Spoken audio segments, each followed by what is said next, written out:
Hello everyone. You can see in here, this video will be a bit different.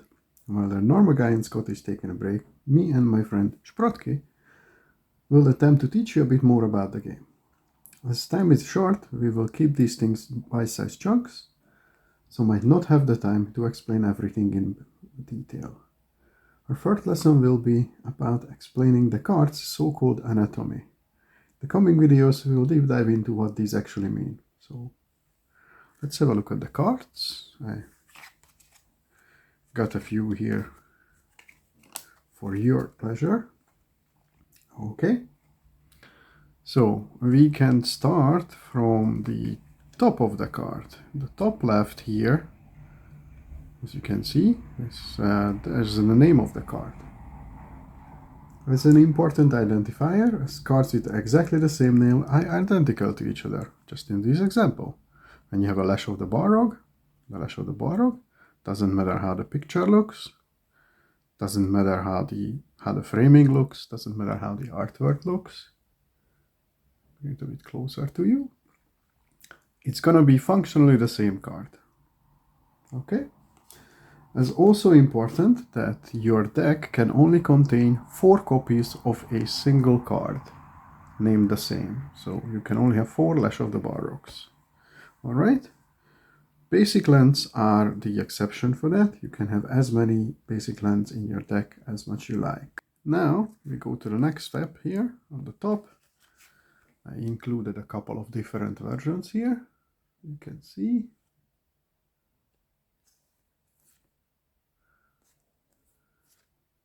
We have a Frodo Baggins, a Dunland Crebain, and an Uruk-hai Crusher. So up here in the top right, the numbers and the symbols are the card's mana cost, or as they call it nowadays, is mana value.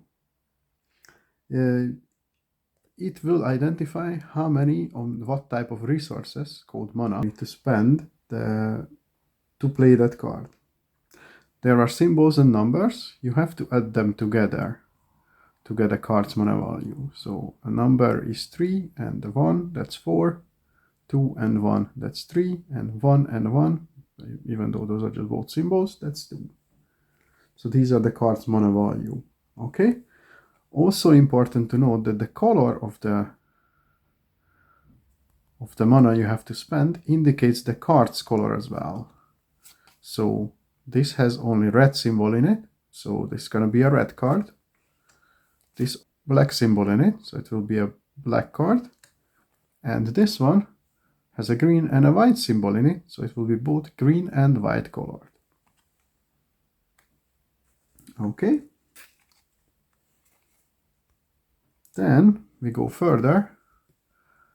I chose this guy for this because it has lots of different texts here. As you can see, texts here: legendary, creature, halfling, scout. These are the card types of the card. Legendary and creature are their types, and everything after a hyphen, halfling and scout, are called subtypes. Certain cards, like creatures, always has at least one subtype, while other cards, for example, this one, sorcery, as we can see, has no subtypes. Cool. Now we go further, and we go into the text box. I choose this one as it illustrates everything you can find in a text box. Dunland Crebain has flying, and whenever enters the battlefield, MS Orcs 2. So these are the words in it, plus also there are things in italicized, in brackets, and under the line. The important bit to know right now for this explanation is that the cards in normal font are the rules texts. These are explaining what the card does when you play it in the game. Everything in brackets with italicized font, it's a reminder text of what the actual ability is. Not every card with abilities have reminder texts. These are mostly just for newer abilities or things which need a bit more explanation than just a couple of words. And there's also one more thing in this thing. As you can see, there is clearly a line here. and under that there's a quote. What's that, Strider? It don't look like a cloud, Sam. So this is under this line here. It's called flavor text. This is here to get you a general feel of the set and a bit of the background and the story taking place in the game. As this card is from the latest Lord of the Rings set, most of the flavor text, or all of the flavor text, will be quotes from the books of Tolkien's writings. So you can have a bit of a feel for it, or you can reminisce some of those epic moments.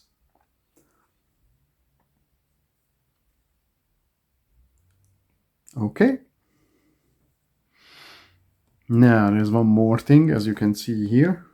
As again, I bring it up closer to you. Here, in the creature type cards, there is numbers here as well in the bottom right corner. Yeah. And the non-creature cards, there are none. So this is a creature specific thing as well. So only creatures have this box here, right? There's two numbers. The first one is the creature's power. Power is pretty simple. When a creature deals damage, it will deal damage equal to its power, to the opposing creature's toughness, or directly to a player. The toughness, on the other hand, I'm going to bring this on up as well, so you can see there are different numbers depending on the cards. The toughness is a card's life points, a creature's life points.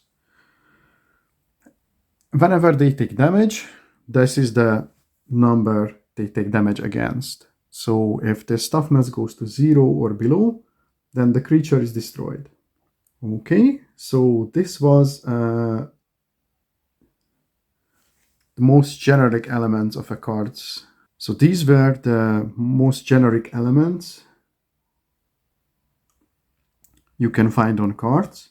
There are certain other card type specific elements, but we will go into detail in a later time when we know a bit more about the game. We like to keep this simple for you as a starting point. And as always, there will be more of these coming. So if you liked the video, don't forget to subscribe and keep an eye out for that. Hopefully in the next couple of weeks, we will go through most of the basic things you need to know to play the game. So keep an eye out.